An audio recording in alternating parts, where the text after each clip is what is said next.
রক্ত সংবহন ঠিকঠাক না হলে অনেক সময় দেখা যায় যে আমাদের কার্ডিয়াক প্রবলেম হচ্ছে বা হার্টে কোনো রকম ভাবে ব্লকেজ এসে যাচ্ছে।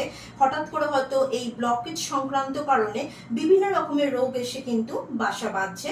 তো সেক্ষেত্রে কিভাবে বুঝবেন যে রক্ত সংবহন সঠিক না হওয়ার কারণে আপনাদের হার্ট প্রবলেম হতে পারে বা রক্ত সংবহন সংক্রান্ত কোনো প্রবলেম হতে পারে? যদি দেখেন যে আঙুলের যে নখ, এই যে নখ আছে, এই নখগুলো যদি দেখেন যে এরকম লম্বা লম্বা দাগ আছে বা এরকম তরঙ্গায়িত কোনো দাগ নখের ওপরে তৈরি হয়ে যাবে।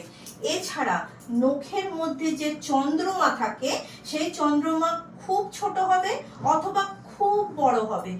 তাহলে কিন্তু সঠিকভাবে রক্ত সংবহন না হওয়ার কারণে আপনাদের হার্ট সংক্রান্ত প্রবলেম এবং রক্ত সংবহন সংক্রান্ত প্রবলেম দেখা দেবে।